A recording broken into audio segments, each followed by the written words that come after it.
takes on the energy of their coach. And not all teams, necessarily need that coach. There's always one kind of guy. I'm trying to think of a good team that doesn't really have a coach that has a lot of high energy. It's kind of like hard to just dissect at this exact moment. But I mean, honestly, Kyle Shanahan isn't like the most, crazy rah-rah guy, but he's had a lot of people on his staff over the years that are. Yep. But that is one of the selling points for Saleh.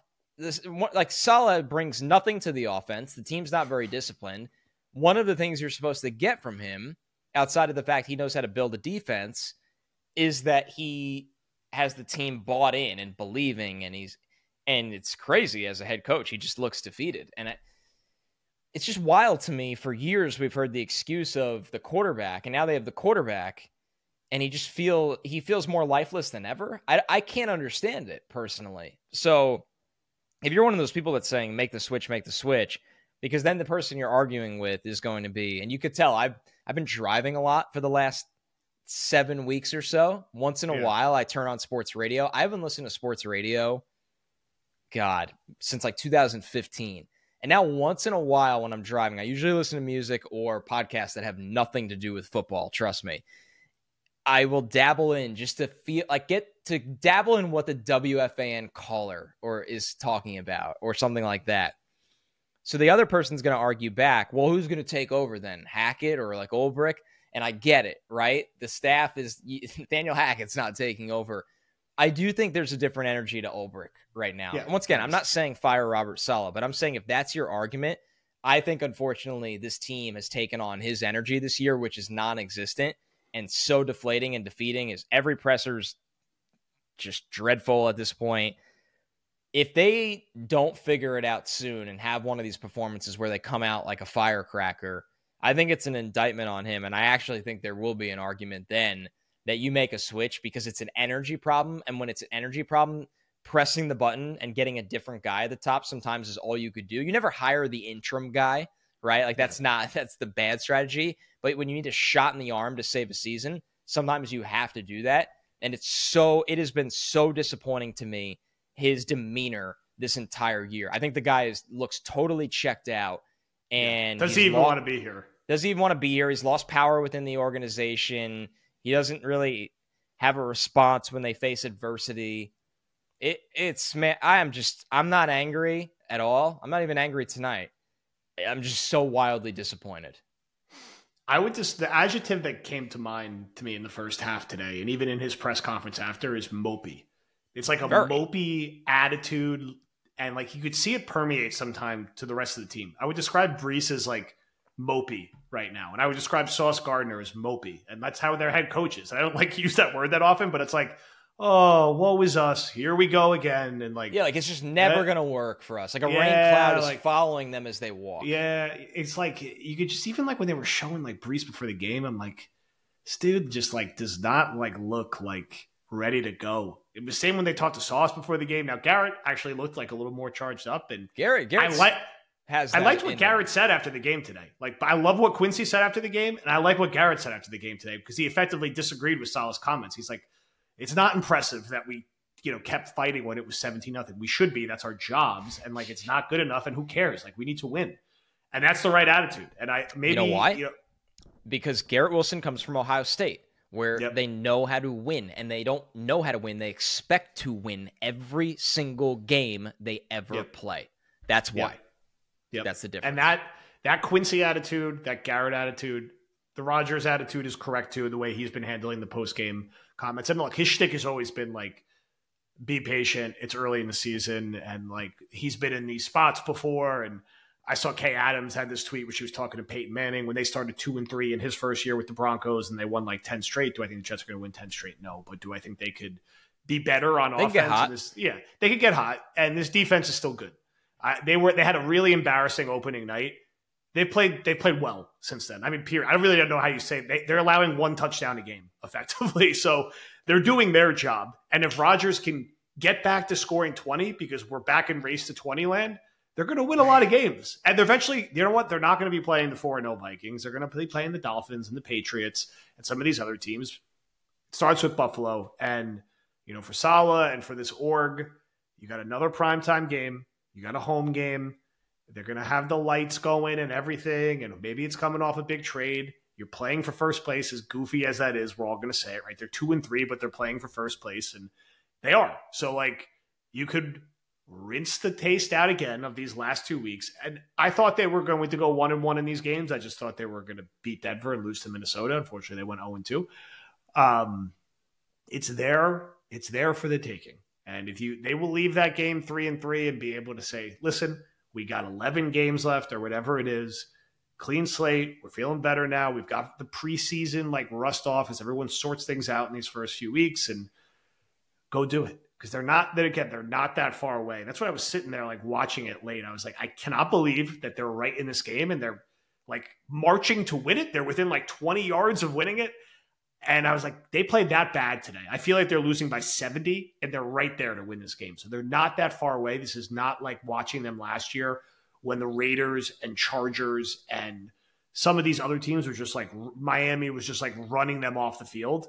Yeah. They're right there. So a little less glum than our last one. Any final words, CR? And then we got a whole week of previewing Jets Bills and hopefully an emergency podcast on Devontae Adams at some point. Right. So for the Jets, I mean, you have an opportunity Monday.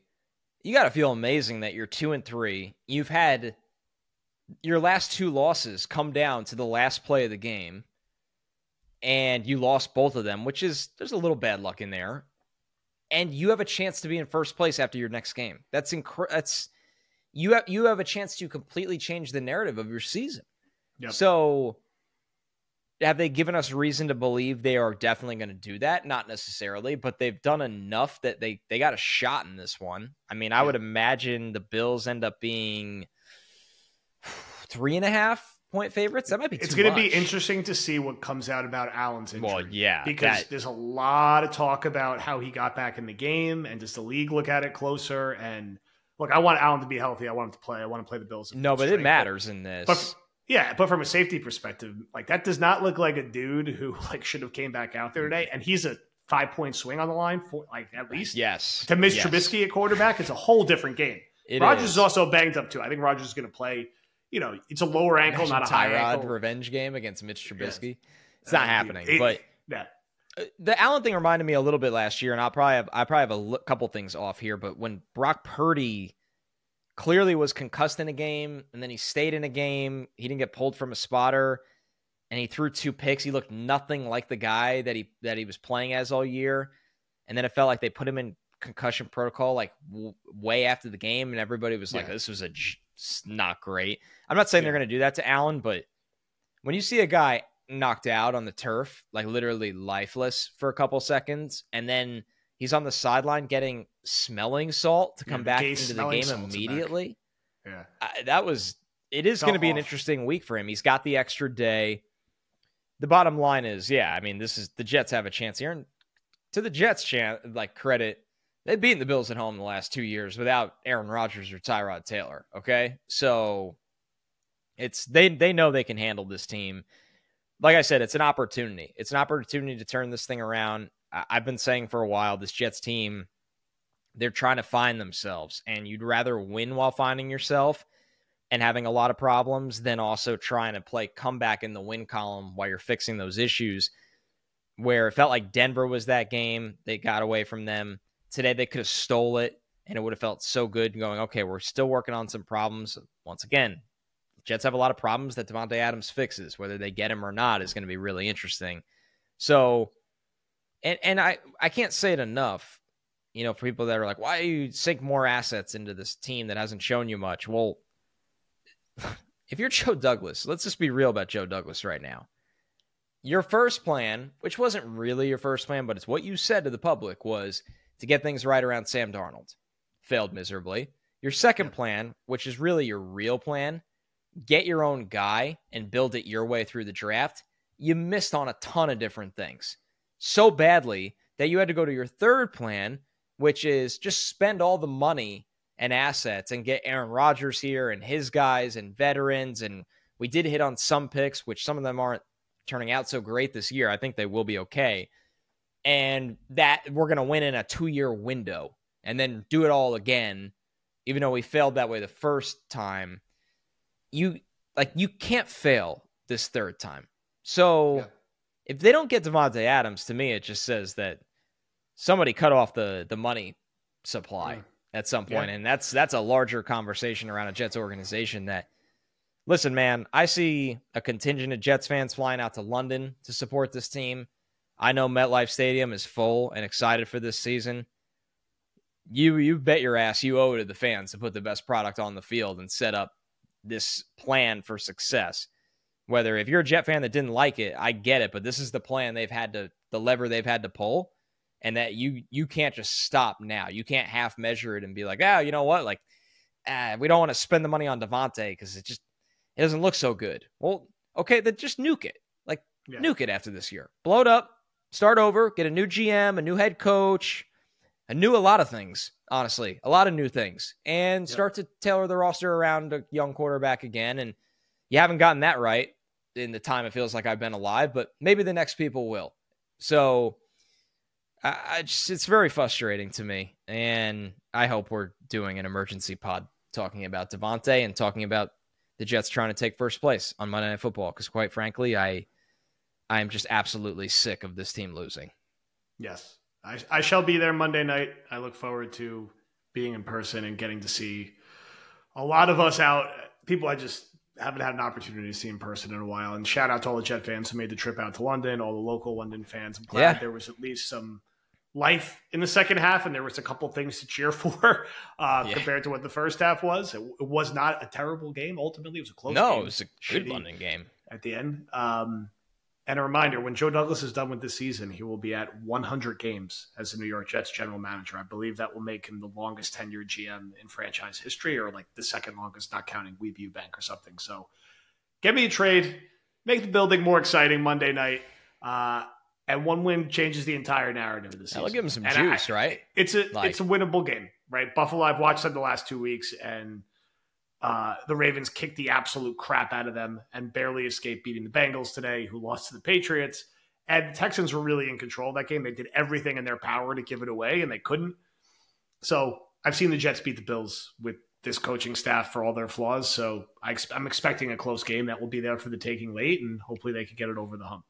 Thank you, everyone, for listening. We expect to be back soon. And if not, we'll have plenty of other stuff throughout the feed tomorrow. Let's hope this is our last therapy for a while.